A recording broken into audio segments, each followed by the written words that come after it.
आज़ाद कश्मीर के इलेक्शन और अब नताइज आना शुरू हो गए हैं। इस वक्त क्या सूरत हाल है ये जानने की कोशिश करेंगे। इख्तियार वली खान साहब कोऑर्डिनेटर वज़ीर आज़म हमारे साथ मौजूद हैं। इख्तियार वली खान साहब बहुत शुक्रिया आपके वक्त का। क्या समझ रहे हैं, क्योंकि आज हमने देखा कि काफ़ी अच्छा टर्न आउट रहा और अब नताइज आना भी शुरू हो गए हैं। अब तक के नताइज पर आप क्या तबसरा करेंगे? बिस्मिल्लाहिर्रहमानिर्रहीम। बहुत शुक्रिया ज़ैनब। वतुइज़्ज़ु मन तशा वतुज़िल्लु मन तशा बियदिकल खैर इन्नका अला कुल्लि शैइन कदीर। और अल्लाह जो है वो बहुत बड़ा मुसब्बबुल अस्बाब है। और अल्हम्दुलिल्लाह अभी तक जितना मैं देख रहा हूँ, जितना मैंने रिजल्ट्स अभी तक वॉच किए, चेक किए, तो सब हलकों में पीएमएलएन जो है तो वो लीड पर है और वो आगे जा रही है। तो मेरे ख्याल में ये हमारी on ground performance, on ground deliverance, हमारी जो पॉलिसी है उसमें इस्तिकलाल, मियां नवाज शरीफ का वोट बैंक और फिर ये एतमाद का इजहार है वोटर का जो आपने गुज़श्ता चंद सालों में किया। बड़ा मुश्किल था, मैं कहता हूँ एक वो बड़ा मुश्किल वक्त था जब कायदे आज़म ने पाकिस्तान बनाया था, और एक वो बड़ा मुश्किल वक्त था जब कोई इस मुल्क को हाथ लगाने के लिए तैयार नहीं था। तो मियां नवाज शरीफ ने, मियां शहबाज शरीफ ने, PDM-1 की हुकूमत जब बनी थी तो ये टूटते लरसते और सोमालिया और इथोपिया की आवाजें हम सुनते थे कि पाकिस्तान अब ये बनने वाला है, डिफॉल्ट कर जाने वाला है। उसको बचा के यहाँ तक आप लाए हैं तो अल्लाह आपको उसका अजर भी देगा, इज्जत भी मिलेगी। मैं समझता हूँ कि ये इख्तियार वली खान साहब, चले अल्लाह आपको मज़ीद इज्जतें भी दे, लेकिन आपके इत्तेहादी जो हैं वो तो ये कहते हैं कि जी धांधली हुई है। बिलावल भुट्टो सरदारी साहब कह रहे हैं कि जी सिर्फ एक पार्टी को इक़्तिदार देने की जो कोशिशें हो रही हैं, इस पे आप क्या कहेंगे सर?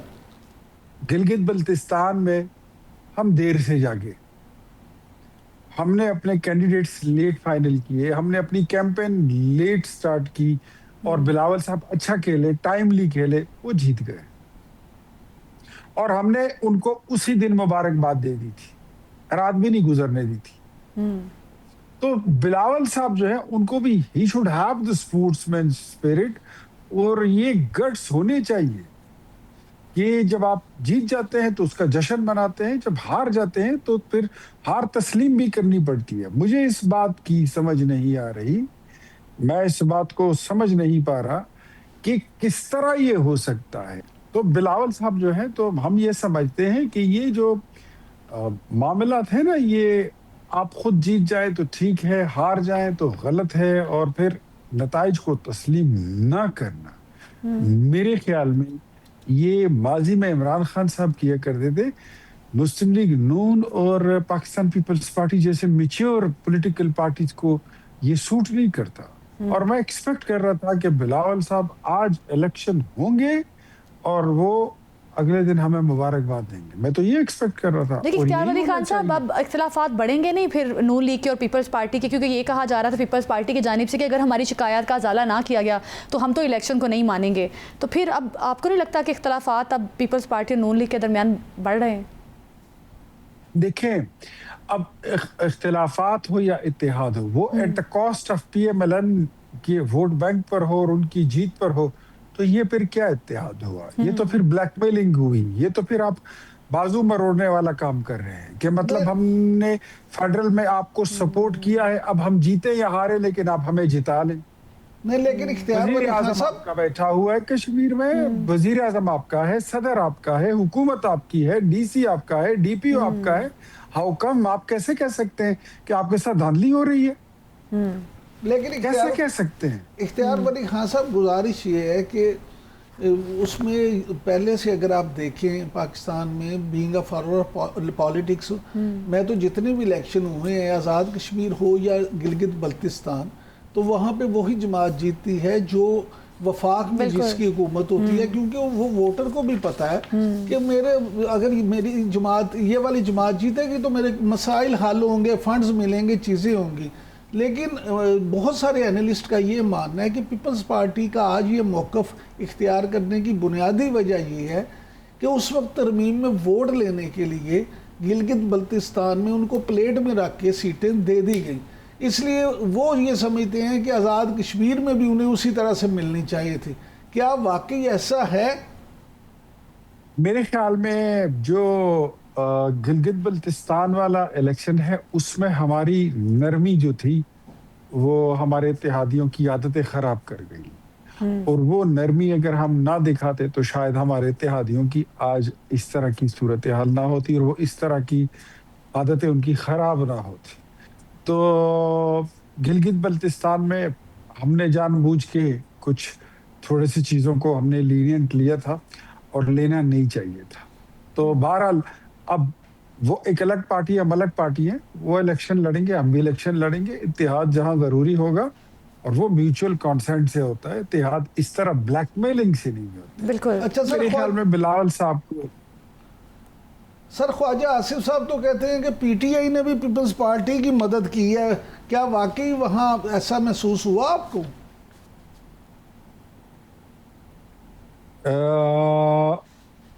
इसमें कोई शक नहीं है। अच्छा। पाकिस्तान तहरीक इंसाफ ने वहां पर जो बायकॉट किया था, तो हमारी इत्तला के मुताबिक पाकिस्तान तहरीक इंसाफ की अगर वहां पर कोई थोड़ी बहुत, वैसे तो वहां पर वो एक कॉपी पेस्ट हुकूमत ही बनाई गई थी, वहां पर उनकी ऐसी कोई ऑर्गेनाइजेशनल सेटअप नहीं है, कोई तंजीमी वो नहीं है, लेकिन थोड़ा बहुत जो कुछ भी था तो पाकिस्तान तहरीक इंसाफ ने पीपल्स पार्टी के साथ इत्तेहाद किया हुआ था या उनको सपोर्ट किया था, उनके वोटर को। शायद ये इट वाज अ ब्राइब के आगे जाकर उन्होंने कुछ फिर इत्तेहाद बनाना है या हुकूमत मुखालिफ तहरीक चलानी है या कहीं जाके इकट्ठे होना है या व्हाटएवर, कोई चीज़ उनके बीच में अगर डिस्कस हुई होगी, लेकिन इस तरह की खबरें हमारे पास भी आई हैं। मैं एक बात, इमरान याकूब साहब, आप चूंकि इस मुल्क के सीनियर सहाफ़ी हैं, मैं एक बात कहना चाहता हूँ और आपके नोटिस में भी लाना, कौम के नोटिस में भी लाना चाहता हूँ। धांधली जब होती है वो एक हल्के के एक पोलिंग स्टेशन पर होती है, 2-3 पर होती है, 4-5 पर होती है, या उससे ज्यादा कमोबेश उस तरह हो जाती है, लेकिन पूरे इलेक्शन में हर हल्के में हर पोलिंग स्टेशन पर धांधली नहीं होती। आज के नताइज आप टीवी उठा के देख लें तो पीएमएलएन तकरीबन हर पोलिंग स्टेशन पर आगे जा रही है। तो ये पब्लिक का एक ऑर्गेनिक वोट होता है, जिसका जो फिर खुद बोलता है कि मैं एक ऑर्गेनिक वोट हूं। तो मेरे ख्याल में बिलावल साहब को तस्लीम कर लेना। इख्तियार वली खान साहब, इसमें तो कोई शक शुबा नहीं है, बिल्कुल आपने दुरुस्त बात फरमाई है। अच्छा, ये बताइएगा कि ज़ाहिर अभी पीएमएलएन लीड कर रही है, और क्या समझते हैं कि आइंदा असम्बली में मुहाजिर जो नशिस्तों का मामला है, इस पर कोई नई कानून साजी हो सकती है? देखिए, मुहाजिरिन की नशिस्तें आज की नहीं है, ये बहुत पुरानी है, बिल्कुल, और इस पर बहुत ज्यादा गुफ्तगू हो चुकी है। जिस तरह पाकिस्तान का आइन बनाते वक्त एक सिर हासिल गुफ्तगू हुई थी और लंबी डिबेट हुई थी, इसी तरह मुहाजिरिन की नशिस्तें भी उस वक्त ये तय कर लिया गया था कि जो लोग कुर्बानी देकर इंडिया से पाकिस्तान आए हैं, तो और वो कश्मीर में नहीं, वो पाकिस्तान के दीगर इलाकों में रहते हैं, तो उनको मुहाजिरिन की नशिस्तें उनकी नुमाइंदगी के लिए होनी चाहिए। तो अब ये तो एक लेजिस्लेटिव असेंबली का फैसला है, और जो कानून साज, आइन साज इदारा है उनका, वो मौजूद है, वहां से यह हुआ था।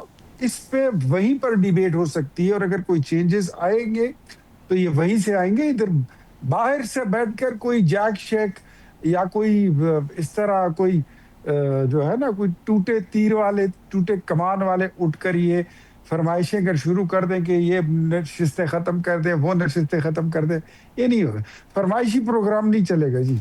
अच्छा सर, ये फरमाइए, सर उसी पे चलेंगे। सर ये फरमाइएगा कि वफाकी वजीर दाखिला मोहसिन नकवी साहब की जो तकरीर है चंद रोज़ पहले की, उसके बाद काफ़ी मामला जो हैं वो सियासत में गर्म नज़र आते हैं, और ये भी इतलात हैं कि कल जो मीटिंग हुई है रायविंड में शरीफ फैमिली की, उसमें भी इस हवाले से मियाँ नवाज शरीफ साहब बड़े एग्रेसिव मूड में थे। अंदर की कहानी क्या है सर, कुछ बताएं, वहाँ क्या हुआ सर? यार इमरान याकूब साहब, एक तो मैं वहां पर मीटिंग में मौजूद नहीं था, दूसरा मुस्लिम लीग नून में इस खबर को लेकर अभी तक मुझे कोई बेचैनी या कोई इस्तराब या कोई सरासीमगी मुझे नज़र नहीं आ रही। हर सू मुझे नॉर्मल रूटीन और तमानत नज़र आ रही है। और कुछ दोस्त उसको अंडरस्टैंड करने की कोशिश कर रहे हैं और मेरे ख्याल में उसका जायजा ले रहे हैं कि जो नकवी साहब ने बयान दिया है ये उनकी जाती राय थी या कहीं से कोई फरमाइशी प्रोग्राम था या कहीं से जब वो मुलाकात करके आए थे वहां का उस मुलाकात का या उस बैठक का कोई असर तो नहीं था। नहीं, लेकिन सारी सर, चीजों का जायजा लिया जा रहा है। लेकिन सर ख्वाजा आसिफ साहब हों, राना सनाउल्लाह साहब हों, वो तो मोहसिन नकवी साहब को आरे हाथों ले रहे हैं सर। तो डेफिनेटली मोहसिन नकवी साहब ने जो बात की है वो तो उनको करनी तो नहीं चाहिए थी ना। बिल्कुल। मतलब आप वफाकी वजीर हैं, आप वफाकी वजीर दाखिला हैं और आप वजीर दाखिला जो होता है वो काबीना का सबसे अहम बंदा होता है, बिल्कुल। बहुत मोस्ट पावरफुल बंदा होता है। फौज, एफसी, पुलिस, रेंजर्स, ये सब कुछ आपके पास होता है, एफआईए आपके पास होती है, इवन और बहुत सारे इदारे आपके पास होते हैं। तो अगर आप इस तरह की बात करते हैं कि सिस्टम कोलैप्स कर गया है तो what does it mean? System का तो आप हिस्सा है और सिस्टम का तो बड़ा मेन पुर्जा जिसको मेन शाफ्ट कह सकते हैं, मेन एक्सल कह सकते हैं, गियर बॉक्स कह सकते हैं, वो तो आप खुद हैं। तो क्या आप अब इस तरह बयान आप देंगे तो फिर अपोजिशन तो आपसे मुतालिबा करेगी। हम तो आपको चाहिए था कि पहले आप ये बात वजीर आजम साहब के साथ करते, कोई ऐसी बात थी आप काबीना में करते। सूबे जो है ये स्पर ऑफ द मोमेंट नहीं बन सकते, सूबे the one stroke of pen नहीं बन सकते। It's a long lengthy debate, इस पर काम वर्किंग प्लस सबसे बड़ी चीज जो है वो नेशनल कंसेंसस है, वो जब तक होंगे तो फिर बात आगे बढ़ती है, इस तरह होती नहीं। तो मेरे ख्याल में उन्होंने बात अगर कोई अच्छी भी की है तो उसका तरीका ठीक नहीं था, उसकी टाइमिंग ठीक नहीं थी, वरना अगर वो बात अच्छी भी कर रहे हो तो शायद ही अच्छी कर रहे हो।